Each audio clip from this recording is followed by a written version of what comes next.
بسم اللہ الرحمن الرحیم اللہم صل علی محمد وعلی آل محمد کما صلیت علی ابراہیم وعلی آل ابراہیم انکا حمید مجید اللہم بارک علی محمد وعلی آل محمد کما بارکت علی ابراہیم وعلی آل ابراہیم انکا حمید مجید۔ بسم اللہ الرحمن الرحیم۔ السلام علیکم ورحمۃ اللہ وبرکاتہ۔ حضرت ابراہیم علیہ السلام ایک مرتبہ بکریاں چرا رہے تھے۔ راستے میں ایک آدمی اللہ کی محبت میں یہ تسبیح پڑھتا ہوا جا رہا تھا: سبحان الملک القدوس، سبحان ذی العزت والہیبت والکبریاء والجبروت۔ حضرت ابراہیم علیہ السلام کو یہ جملے بہت اچھے لگے، اور ظاہر بات ہے کہ جس سے محبت ہوتی ہے اس کے ذکر سے دل کو لذت ملتی ہے اور دل اس کے لیے بے قرار ہو جاتا ہے۔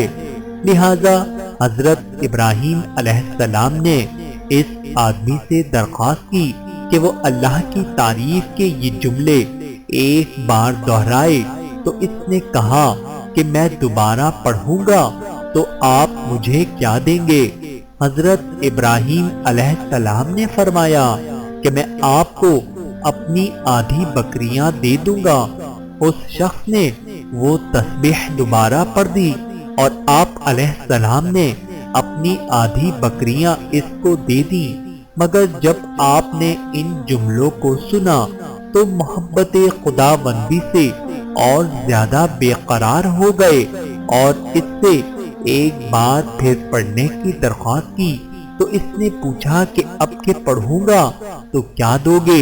حضرت ابراہیم علیہ السلام نے فرمایا کہ بقیہ آدھی بکریاں بھی دے دوں گا۔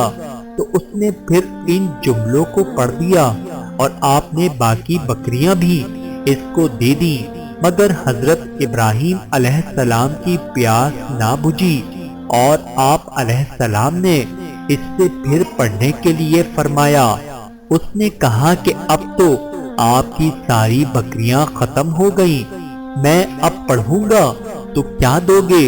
حضرت ابراہیم علیہ السلام نے فرمایا کہ جی ہاں، بکریاں تو ختم ہو گئیں اور کوئی چیز میرے پاس دینے کو نہیں ہے، مگر خود میری ذات تو موجود ہے اور آپ کو بھی کوئی بکریاں چرانے والا چاہیے، اس لیے ایک بار اور پڑھ دیجئے اور اس کے بدلے میں آپ کا غلام بن جاؤں گا۔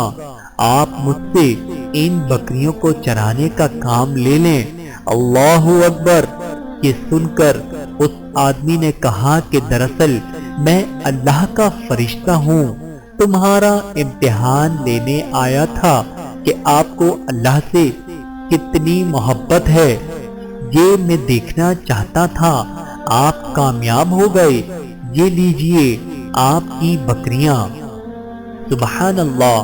اللہ تعالیٰ سے دعا ہے کہ اللہ تعالیٰ ہم سب کو پیارے آقا کی پیاری پیاری سنتوں پر عمل کرنے والا بنائے۔ آمین ثم آمین۔